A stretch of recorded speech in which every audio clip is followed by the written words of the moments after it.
Welcome to the Well Path podcast, where we sit down with experts and entrepreneurs across fitness, nutrition, mindfulness, and spirituality, offering you an inside peek at building a business and a life that is truly aligned.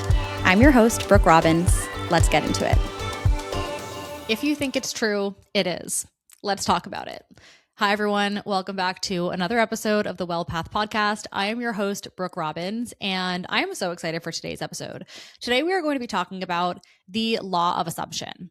We are going to be talking about what it is, where it comes from, proof that it works, and most importantly, how you can start implementing it this week to transform your life. So buckle up. The law of assumption was popularized by a man named Neville Goddard, who was an early 20th century mystic and spiritual teacher. His work focused largely on imagination, consciousness, and manifestation. His lectures are amazing. If you haven't heard them, you can look them up on Spotify. He's got tons of them.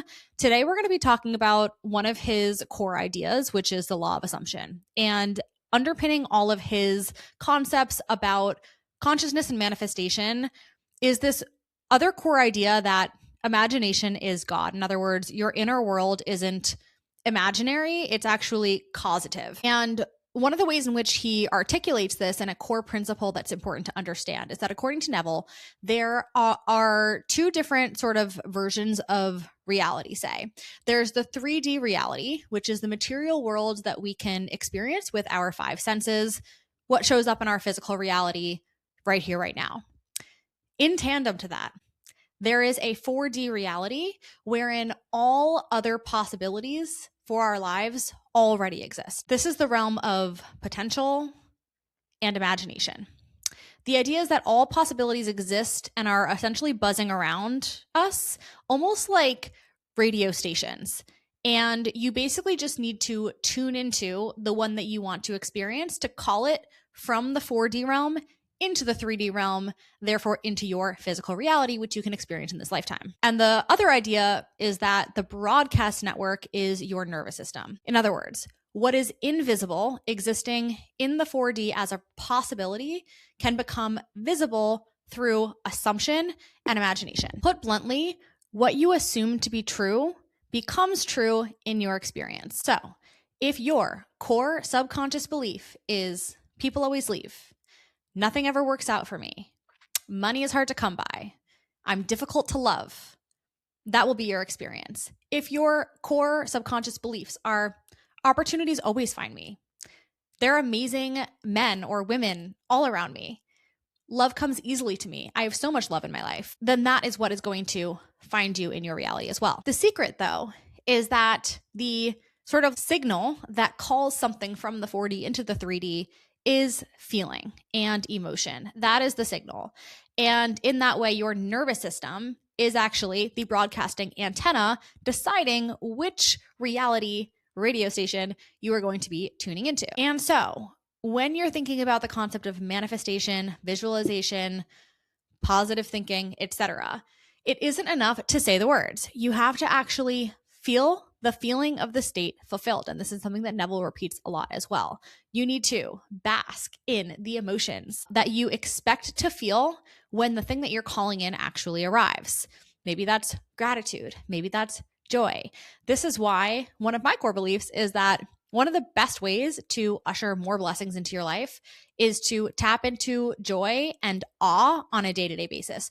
Joy, awe, and gratitude are like sides of the same coin, and they are like super high frequency emotions.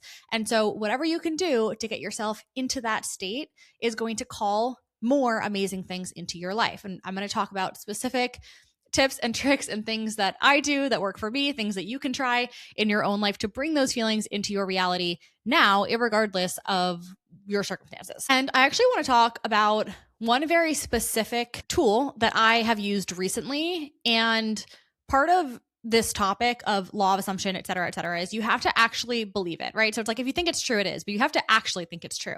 And part of that is seeing to believe that something is possible. So I'm going to share this example with you guys because A, I think it's amazing, and B, I hope that it expands some of you and can actually signal as like a proof point that this stuff actually is real and it works. And this tool, I'm just giving the name law of assumption journaling. Okay. So about a month ago, I completely just shifted the way that I was approaching journaling. I've always loved to journal. I've journaled relatively consistently, not every single day, but like relatively consistently for many years. But usually when I'm journaling in a very descriptive way. So I'm like writing out my feelings, kind of using the journaling as like a way to process emotions that I'm experiencing. About a month ago, I don't know why, I was just inspired to change the way that I journal. And instead of journaling that way, I started journaling in the way that I'm just using. I just made up this name, law of assumption journaling, but you're going to understand it. I started journaling gratitude for things that hadn't yet happened, but like I knew in my mind were coming, if that makes sense.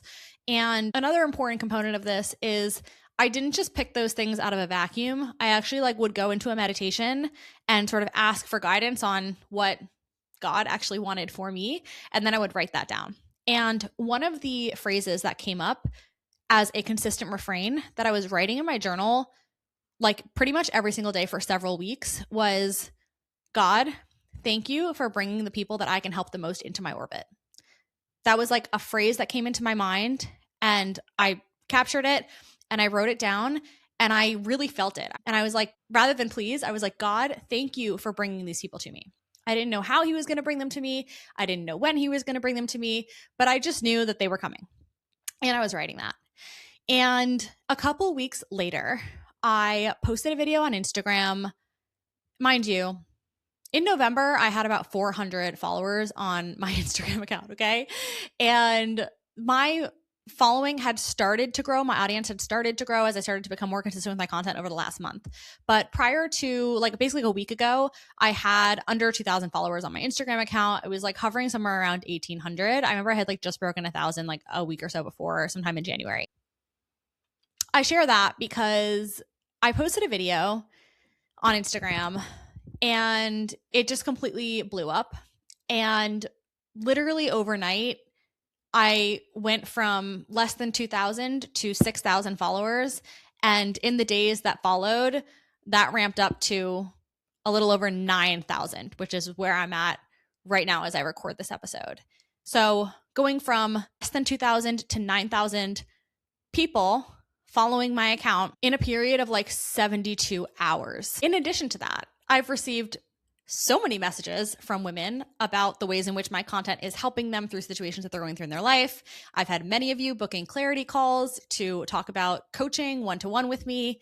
And again, I'm sharing all of this because I just find it fascinating and not coincidental at all that for 2.5 weeks preceding this experience, which was completely unexpected, right? You can't prepare for that. You never know when that's going to happen.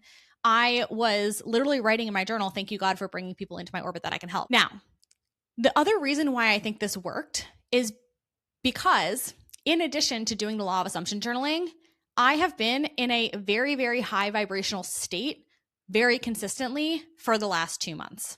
It doesn't mean that I never have an off day, but in general, I've been in a very high vibe state. I had one specific overseas trip that really like elevated my mood in the first place. And since then, I've kind of been like operating on a high. I've noticed I have a lot more energy. I've been listening to this playlist that I created, which is like high vibe music, literally nonstop. It's the only thing I run to. I've been listening to it every morning while I get ready. If you want the playlist, by the way, subscribe to the newsletter. I'm going to link it in the newsletter coming out this Friday, which is going to be January 23rd.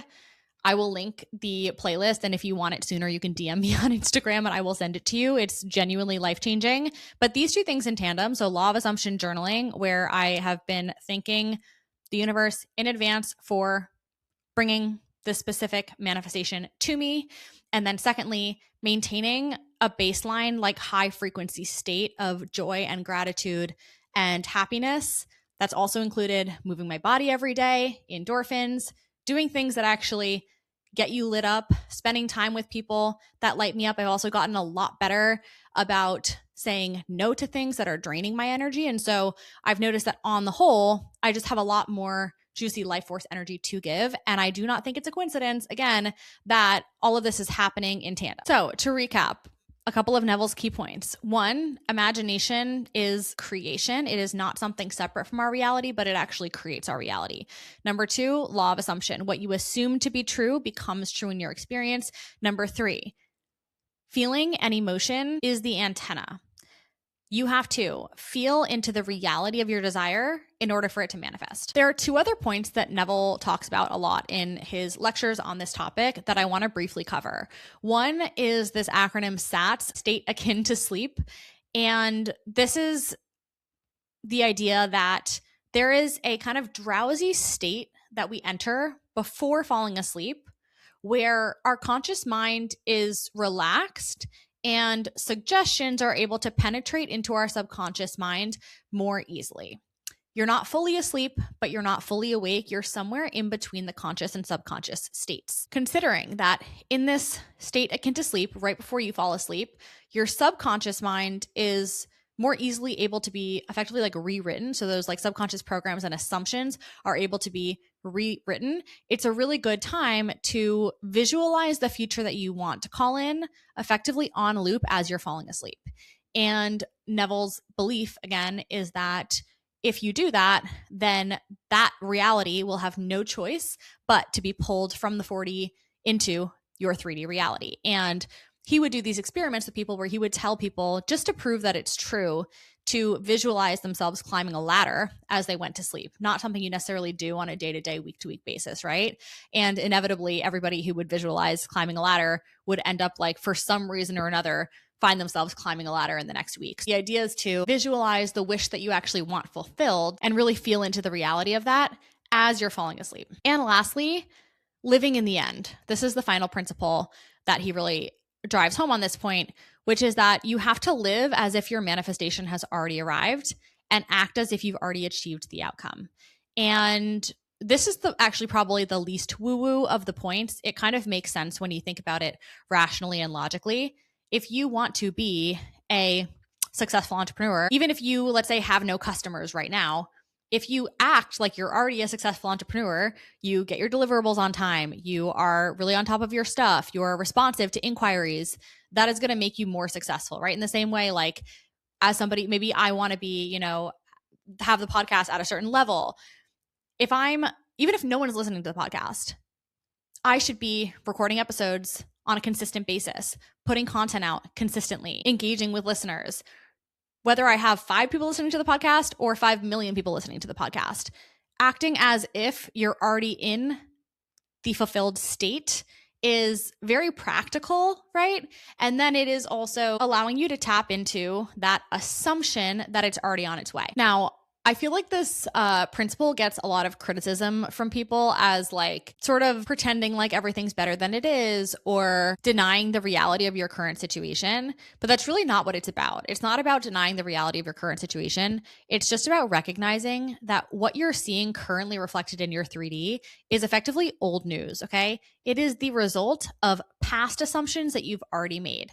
And Neville explains that the 3D world operates on lag time, okay? So the assumptions that you're putting out now are going to be coming to fruition in your 3D reality in the future.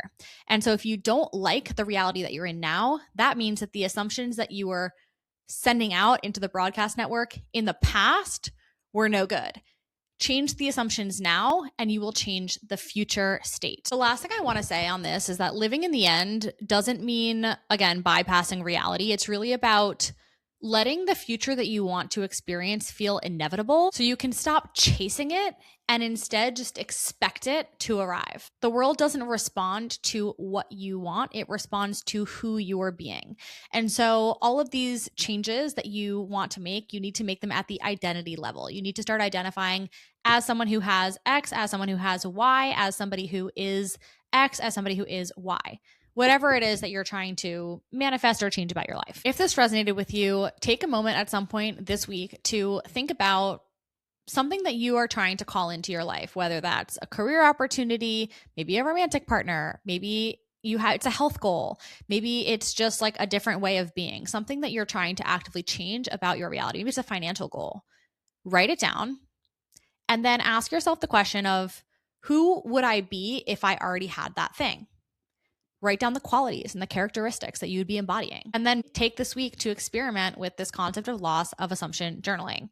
Thank God, source, creator, spirit, whatever word you want to use.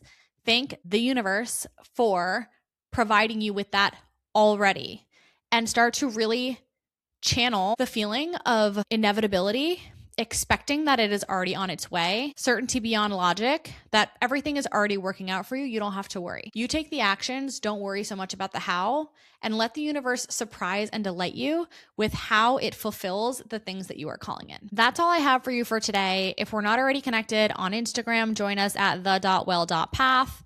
Subscribe to the newsletter. We have a newsletter coming out on Friday that will have more journal prompts and exercises and things for you to do along these lines. I have a few spots left as well for coaching for Q1. So if you are in a period of transition and want some support, want some guidance, feel free to book a free 15-minute clarity call with me. Otherwise, if you have feedback, thoughts, questions, topics you want covered in future episodes, please do not hesitate to reach out. My DMs are always open. I love hearing from you guys. I hope you have an amazing week, and I will see you next Monday at 5 a.m. Eastern.